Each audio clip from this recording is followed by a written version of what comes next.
You are listening to an episode of Megan is Not a Parent, but today's episode is brought to you by my Positive Parenting Class Pass. Positive Parenting Class Pass are my 6 simple positive parenting classes to kickstart your positive parenting journey. You can start today at bekindcoaching.com/classpass. In today's episode, we will be chatting about the qualities and characteristics of a secure parent. As we talked about last episode and the episode before, we're focusing on the question that we're answering is what makes a good relationship or a secure relationship? So I invite you to get cozy, grab your notebook, and let's dig in.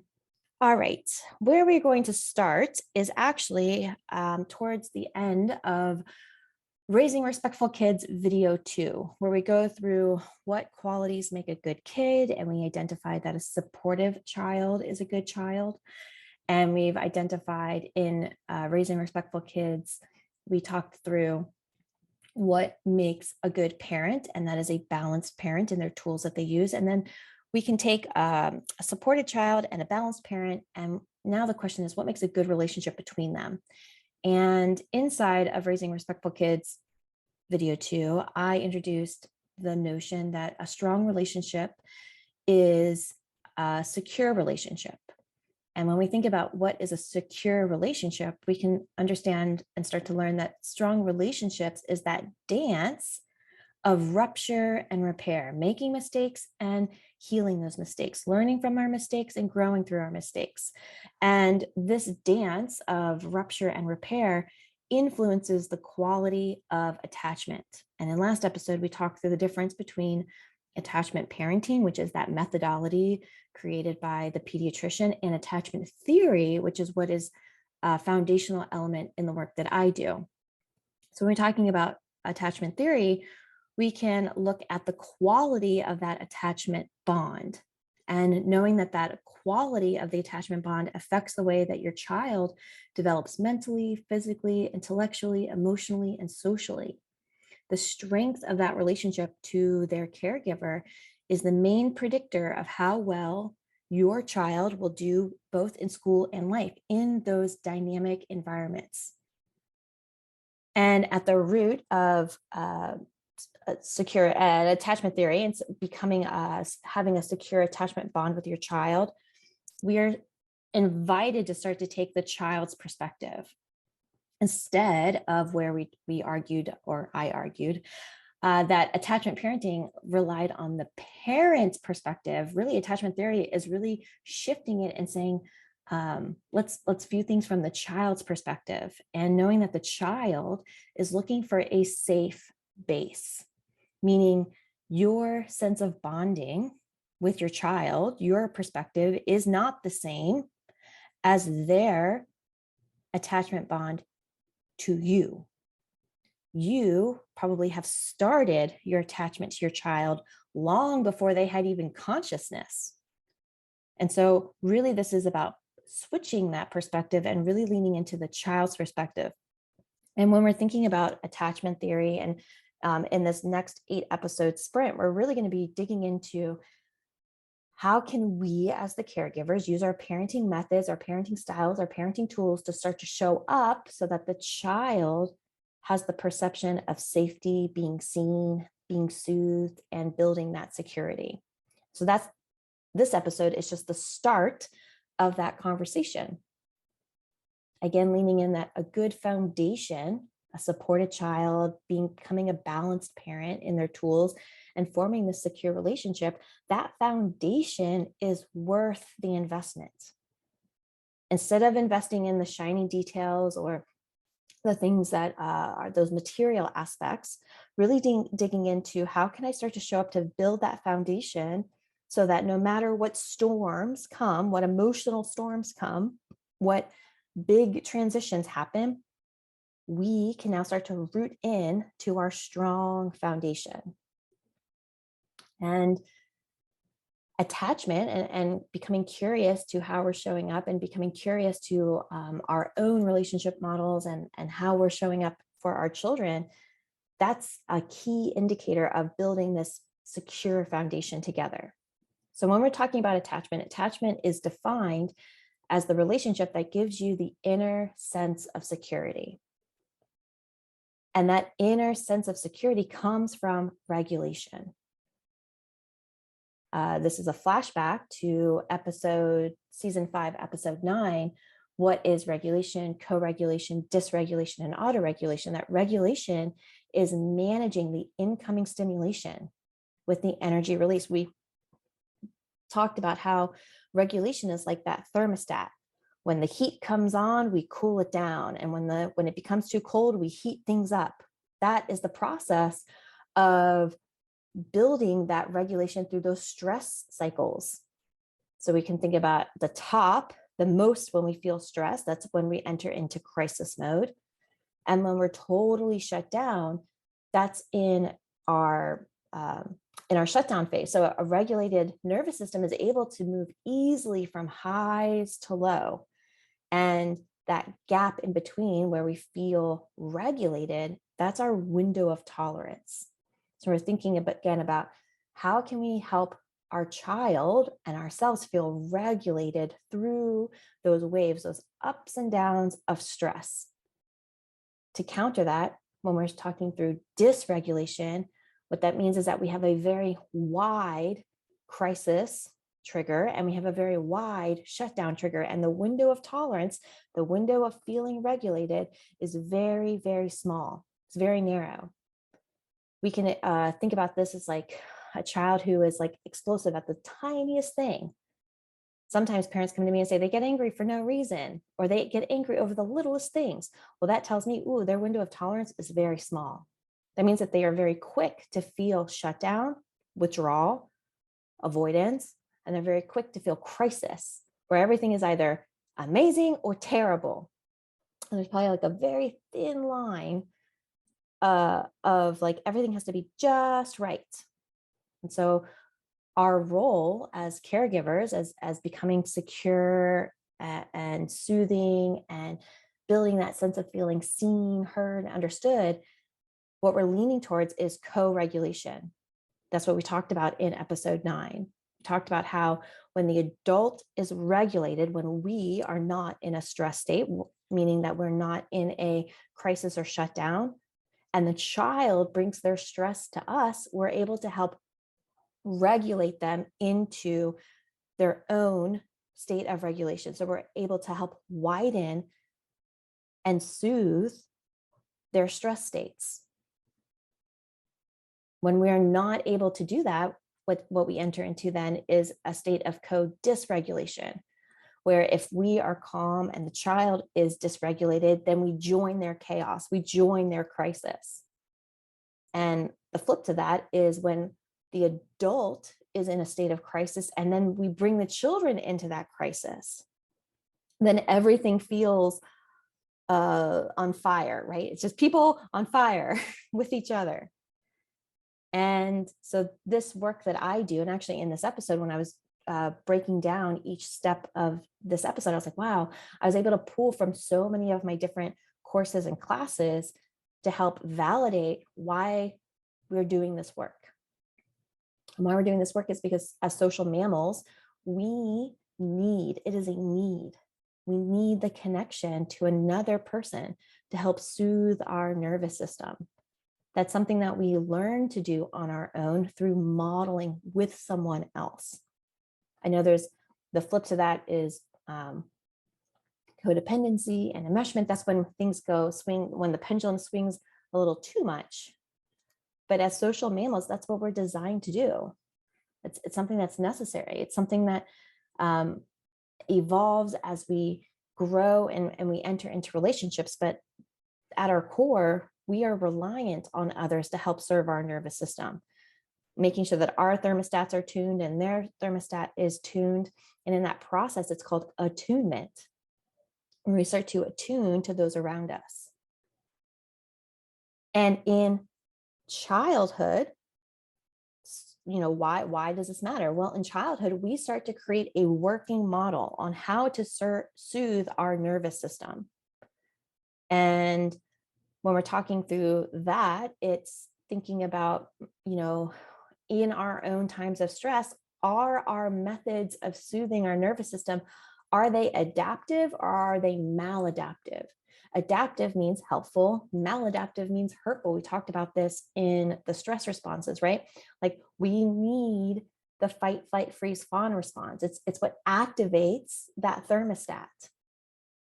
And we activate it in ways that are helpful, and then we activate that in ways that are hurtful. When we can kind of discern that, meaning we can start to see the helpful and the hurtful strategies, then we can become more empowered through awareness. Like, oh, wait, why am I scrolling for hours on end? Maybe because I'm in a shutdown mode.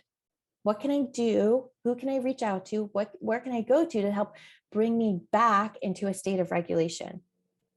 Maybe everything is on fire and I'm snippy and snappy and yelling and everything's wrong and I'm in a state of chaos.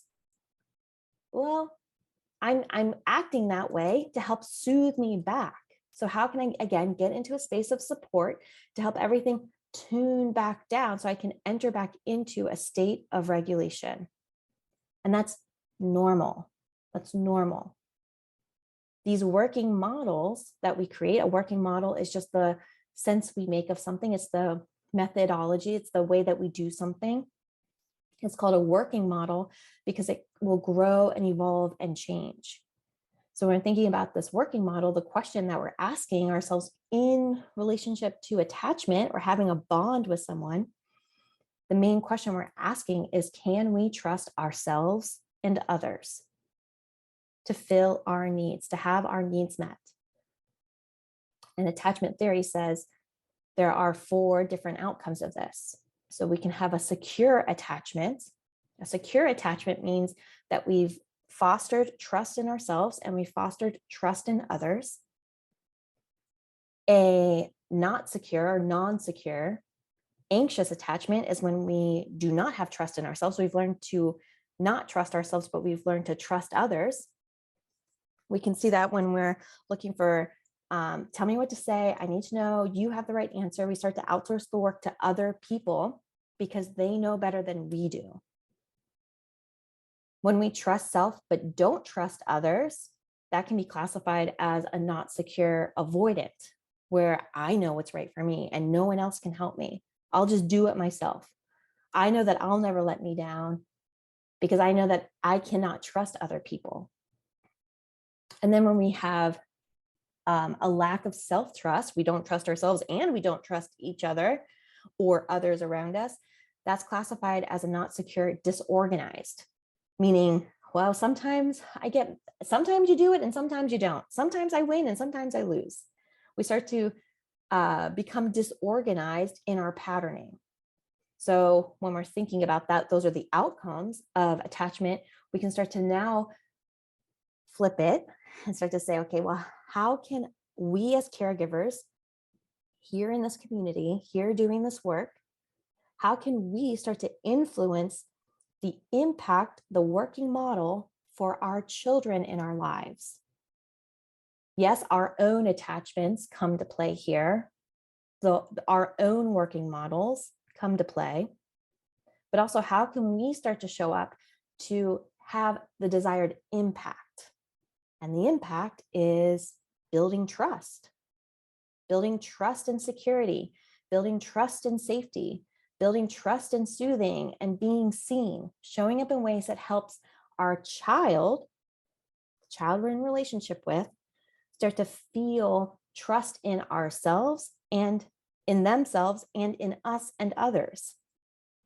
So over the next 8 episodes, we're going to go through each quality and we're going to look at specific qualities and traits that create or may create. This isn't a hard and fast list. This is just my perspective, my insights. We're going to start to see ways that we show up as caregivers that start to build to have the desired impact of trust or not trust. So in this episode, we're going to be digging into the secure parent. What qualities can indicate that we're showing up in secure ways. Next week's episode 5.29, we're going to start to show up in insecure ways. Which ways are we showing up that builds that not trust? In episode 5.30, We're going to start to dig into safety. How can we start to show up in safe ways to build trust? And then episode 531 is the unsafe. How do we show up, and what tactics and strategies do we do that create a lack of safety in children? And in 532, we're going to dig into the soothing parent. In 533, we're going to talk about the unsoothing parent. And we're going to dig into, in episode 34, the seeing parent. And then 535, we're going to end this mini series sprint with the unseeing parent. So in today's episode, we're digging into the secure parent.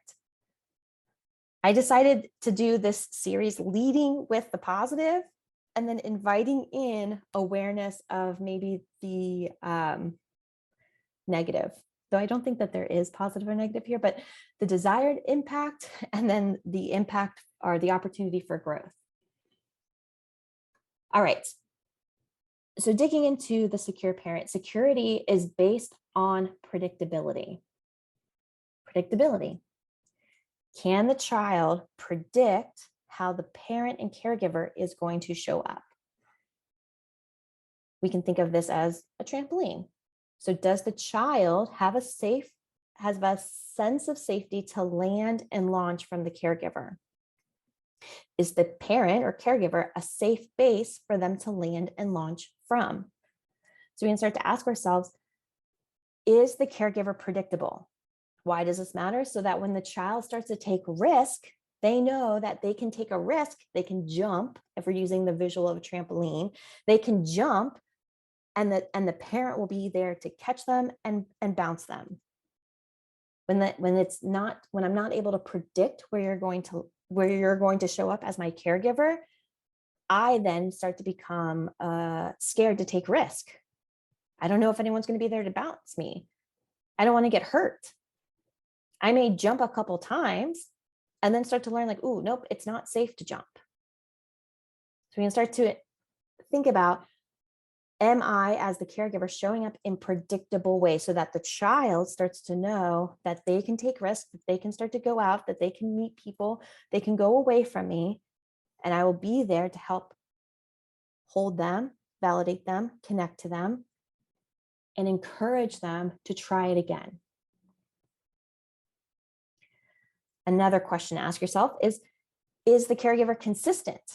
Meaning, if I jump and I fall, am I able to predict, like, oh, they want me to jump over here, and I can move, I can adjust as the child, I can now adjust.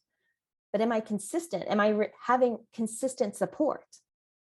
Or is it, again, I'm turning left and they want me to turn right, so I turn right, but then they're like, no, turn left. That sense of inconsistency, think of snack times, think of morning routines, think of navigating sibling dynamics. The lack of consistency, then I don't know, as the child, if we're seeing it from the child's point of view, I don't know whether you want me to turn left or right. And the final question that I want to pose is how does the caregiver recover? So after we've made the mistake, after we've seen the child fall, after we've adjusted and had it again, like a misattuned moment, like, how do we recover in that? How do we start to meet the child and say, okay, whoop, hey, there were some mistakes. I wasn't able to catch you, but I'm here now. So let me tell you and let me foster this so that I can stay here, so that I then become predictable for you. When we're talking about security, security tends to be the overarching. If we are being safe, if we are seeing our child's inner world, and if we are showing up in soothing ways to child stress, then all of that together builds the security. They know that it's predictable. They know what to expect. They know that they can count on us. They know that they can jump and we're going to bounce them. So we're talking about traits of security, that trait of predictability, the trait of consistency, the trait of recovery. We can start to say and pose these traits. I can start to say, okay, I know that these traits are the traits of a secure parent. I know, and I can articulate that a trait of a secure parent is that they have kind and firm boundaries. They have warmth and stability. They are respectful and consistent. I know that, again, this leads into having consistent follow through. They say what they mean and they mean what they say. There's no wishy-washy. I now am able to say, hey, if this, then this, and I can have follow through. And I come from a very confident, grounded, regulated space of follow through. I can now also have a predictable response to stress.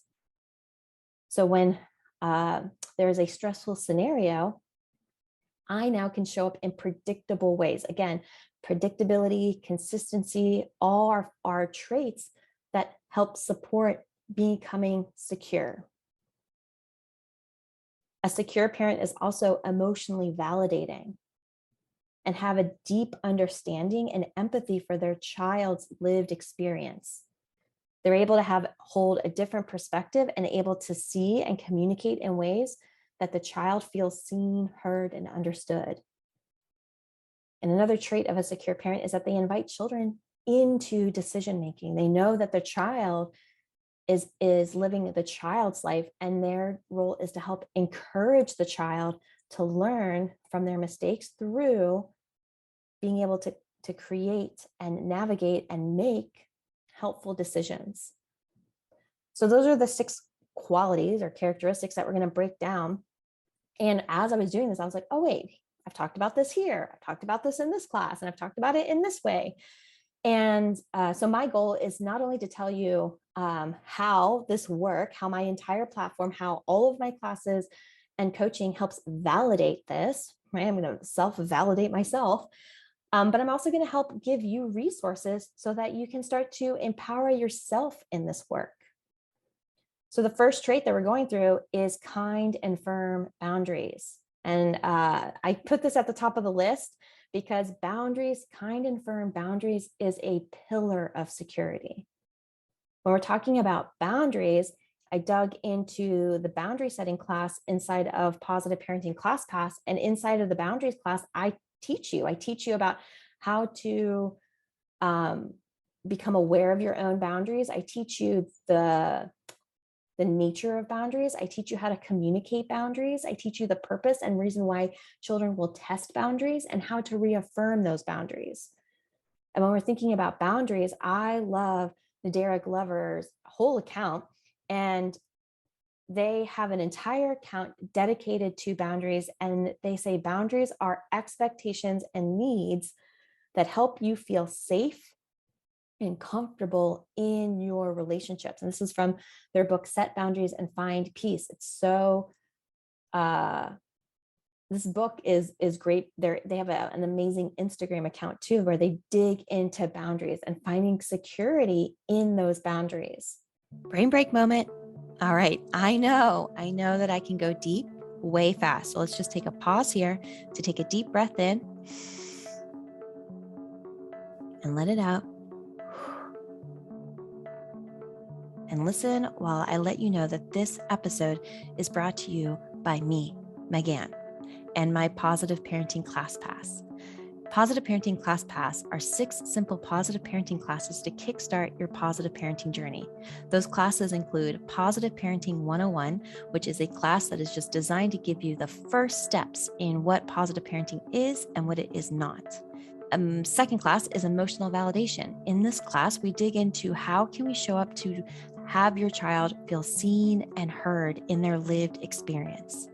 The third class is Setting Boundaries, all about communicating, enforcing, and allowing testing of your secure and consistent and firm boundaries. The fourth class is a class called Ending Entitlement. Inside of this class, we dig into how we are showing up using tools of entitlement and how we can start to release those tools and begin practicing tools of empowerment and choice. And we know that what we put down, they're going to pick up. The fifth class is a class all about natural consequences. This is a class that gets very clear, and you'll walk away knowing what an imposed consequence is, what a logical consequence is, and most importantly, how to begin utilizing natural consequences so your children begin learning from their lived experience. And the final class is a class all about apologizing. I like to say that connection is the most skipped over step and recovery is the least utilized step. So in that step, you'll start to learn how to show up and use impactful and effective apologies so that your child knows that you see them and hear them and care about them. If you are looking to begin your journey today, then I highly encourage you go to bekindcoaching.com/classpass and dig into the classes starting today. As my free gift, you will receive Raising Respectful Kids, which is my 3-part video series all about how to stop focusing on adding on more decorations to your child and to you and to your relationship, and instead starting to reinforce and build a solid and secure foundation together. I can't wait to hear all of your amazing wins from the steps that you take inside of Positive Parenting ClassPass. All right, ready to get back to our episode? Before we get back, let's take one more deep breath together. And take a deep breath in and let it out. And let's go.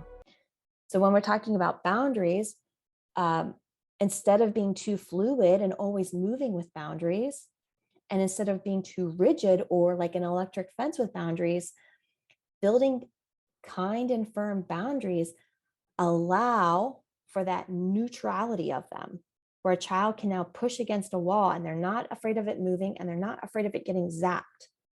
So parents who have invested in learning how to consistently and appropriately communicate their boundaries and their traits help build security for their children. Just today, I was talking with a Clear and Kind member about through transitions, children do perimeter checks. Once a boundary is moved, then they go and like check in all the other boundaries, right? Wait a second. Yesterday we went to school. Today I'm not going to school. Let me check all the other boundaries. What is the same? Once I've identified what's the same and what's different, then I can have an established sense of security. I know I don't need to test them anymore because I know that they are established. There's no need to test once they're established because I can trust that they're there. I can trust when mom's going to pick me up. I can trust what's going to happen. I can trust that bedtime's going to be the same. I can trust that I can step off and get off of routine and then step back onto routine.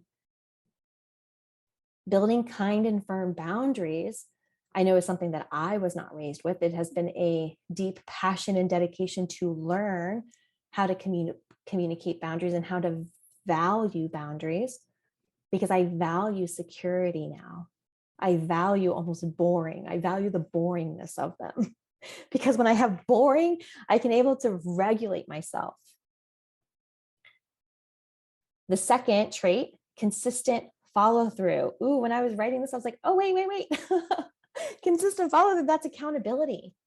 When we're having consistent follow through, that means that we're leaning into natural consequences. This comes right from the natural consequences class of Positive Parenting ClassPass, where we talk about the difference between imposed, logical, and natural consequences. So I just copied this slide right from there. And it says natural consequences. It means that the parent holds space for the lived experience. And that lived experience is maybe not being invited to events where I don't have to impose more stress and struggle to the situation. I'm just here to hold space, refer back to our established boundaries, my established boundaries, and then follow through. Natural consequences too might be feeling hurt by friends, actions, and words, by not being invited to play, by not wanting toys to be shared, by not getting invited to go places. And my role as a caregiver with consistent follow through is there not to add more stress to the situation. It's just there to help validate and connect and support you through it. When a parent is relying on consistent follow through, they're not asking questions like, well, what do I do when? What do I do when means that I'm looking for retribution. It means that I'm looking for a punishment. It means like I'm trying to make a logical connection to like, if you do this, then this happens to you. I need to take this away. I need to make you learn the lesson. I need to go into lecture mode. Or instead, having consistent follow through is I just need to be there to support you. I then become empowered in inviting myself to ask, like, was there a choice being made? Was there a boundary that was established? And have I connected? Were we in a state of regulation when those limits and boundaries were set? And if not, there's where my work is as the caregiver, not to make you learn the lesson, but instead reflect back to say, ooh, was I showing up in secure ways? Because if I am, then accountability, that's step 4. I'm just going into the natural follow through. The next trait of a secure parent that I want to dig into is the predictable responses to stress. Oh, this I dug into my stress course where we talked about normalizing stress, identifying stress triggers, helping children navigate through their stress triggers. I did this class about a year ago, maybe a year and a half ago now, and it's still just Clear and Kind member Alex recently just said that the stress class was one of the best classes that have stuck with them. And why? Is because stress is part of the human experience. I was talking about this recently, that there's a lot of stress-free solutions sold to us, like stress-free dinners, stress-free tantrums, stress-free vacations. And for me, that's a red flag because stress-free means dead. Like stress-free means non-existent. Stress helps keep us alive. We want stress. And we want to learn how to navigate and how to regulate through our stress. So yes, it's uncomfortable. However, having a caregiver who is learning how to show up to help the child navigate through their stresses invites that sense of security, because as those waves go up and down, I'm now showing up in ways that help you navigate and help build that window of tolerance. So in ways that build that security are tools that I teach my members inside of Clear and Kind Parents, tools like family meetings, a predictable time each week to bring the stresses of the week so that we can problem solve together. Tools like problem solving, apologizing, routines, and agreements are all tools that support the structure and stability through times of stress. So knowing like, ooh, this is a stressful moment, let's dig into ways that we can build that security up. Another trait of a secure parent is that they are emotionally validating. This is class 2 inside of Positive Parenting Class Pass called emotional validation. And emotional validation is that I am communicating to the other person, I see you, I hear you, I understand you, I get you. I see your inner world.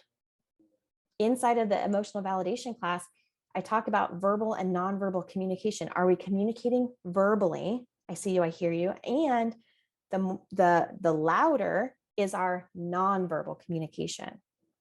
So inside of the class, there's a graphic, and the graphic is a sideways number, and you don't know if it's a 6 or a 9, but on either side, it's one person that says it's a 6 and the other person that says it's a 9. And I think as adults and children, we get into this argument a lot where we see it differently than they do, which makes sense. We have more life experience than they do. But instead of trying to argue whether it's a 6 or a 9, trying to get the other person to see it how you see it, or feeling like, okay, I have to see it how they see it, I can keep my separation. I can keep my own belief, and I can show up in ways that communicates to them that I see what they see, that I understand it from their point of view. Inside of season 5, episode 8, we talk about how nonverbal communication speaks the loudest. Inside of that episode, I dig deep into nonverbal communication as a form of eye contact, facial expressions, tone of voice, gestures, posture, timing, and intensity. I'm going to call it out now. They are doing road work right in front of my apartment. All morning, there hasn't been a chainsaw, but now there's a chainsaw. So if you hear a chainsaw, let's just call it out. There's a chainsaw. I was like, when is this going to end? But it's not. It's just going to be here. So here it is. I'm using my verbal communication to communicate that I see, hear, and that if you hear it too, that's what it is. But getting back, that our nonverbals, if you could see me right now, like my eye contact is probably very intense. My facial expressions are exaggeration. I'm talking with my hands. I'm using a lot of gestures. I'm feeling very intense right now. Like if you could see me, my nonverbals are speaking louder. Another trait of a secure parent is deep understanding and empathy. And this called me back to the episode No Bad Emotions, episode 521, where we talked about that there's no such thing as a bad emotion. And inside of that episode, we talked about emotional intelligence and emotional maturity. And I also pulled from my parenting class called Building Emotional Intelligence, where we talk about building empathy, and that empathy is perspective taking, it's staying out of judgment, it's recognizing the emotion of someone else, the lived experience of someone else, and communicating that you recognize it, that not only that you see it, you hear it, and you understand it. All emotions are important and valid. All experiences are important and valid.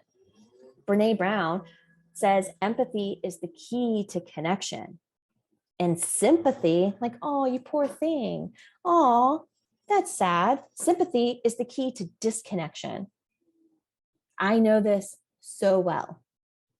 Oh, you poor thing. That sounds so tough. Ooh, that pulls me away so quickly. But having empathy to say, wow, that must have been really hard for you. Tell me about that. I can't imagine that.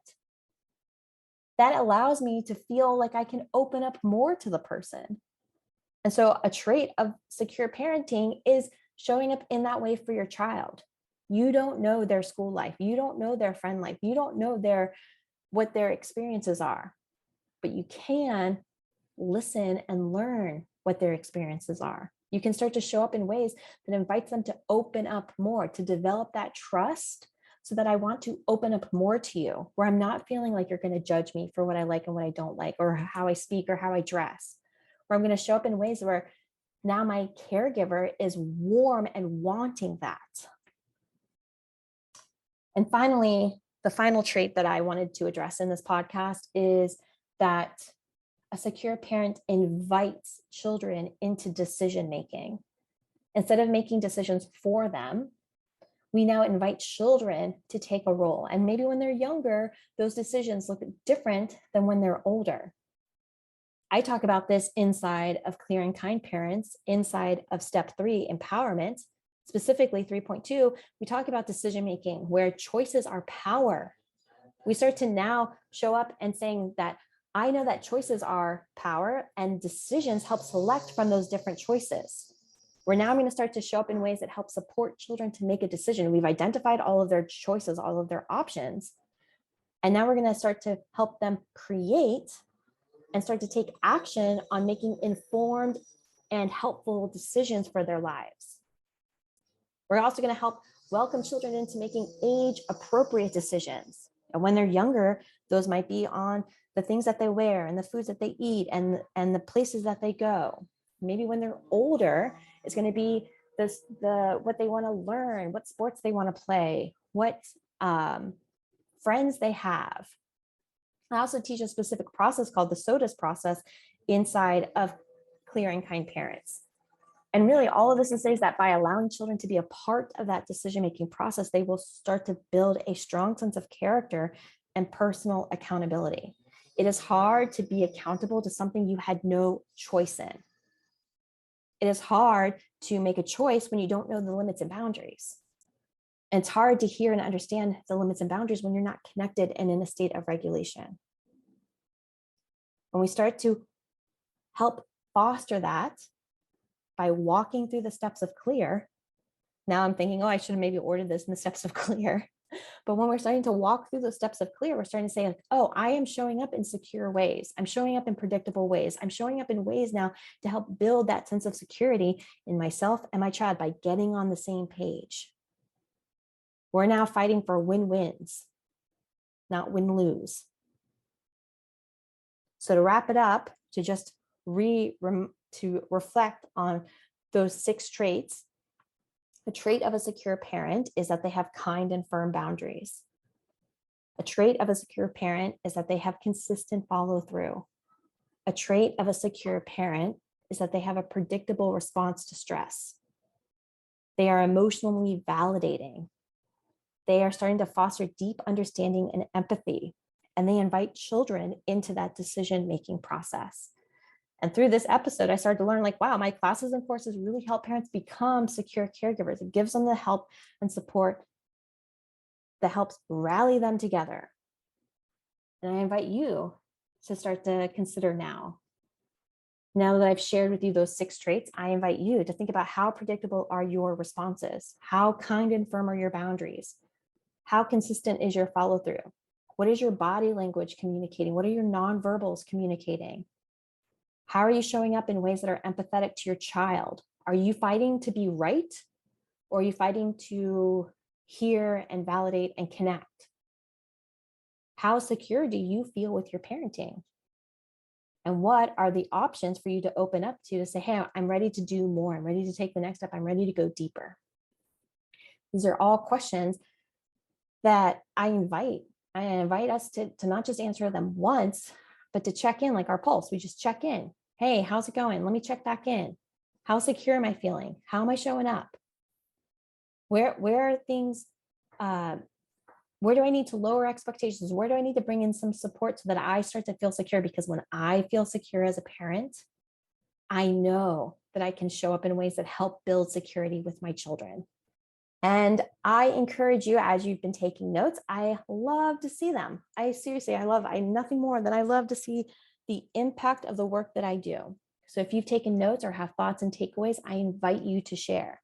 I encourage you to share one of 3 ways or all of the ways. You can leave a review on Apple Podcasts. You can share your thoughts and takeaways on social media and tag me. And you can share your thoughts inside the dedicated post inside of our Facebook community, Positive Parenting with Megan Ford. Thank you. Thank you so much for tuning in and staying to the end. As you know now, my mission in life is to help support parents in feeling supported and empowered in doing this work. This podcast, my Facebook community, and my programs and book club all help parents work through the phases of awareness, education, and practice. If you are ready for the next step, I encourage you to check out Positive Parenting ClassPass. Those 6 classes are Positive Parenting 101, Emotional Validation, Setting Boundaries, Ending Entitlement, Natural Consequences, and Apologizing. As my free gift to you, you will also get access to Raising Respectful Kids, which is all about doing that foundation work. You can get started today at bekindcoaching.com/ClassPass. And oh, friends, I am twirling my hair, I am spinning in my chair, and I am tapping my leg because this chainsaw's gotten me, man. Thank you for being here, and I hope to see you next week with no chainsaw in the background. Bye, friends.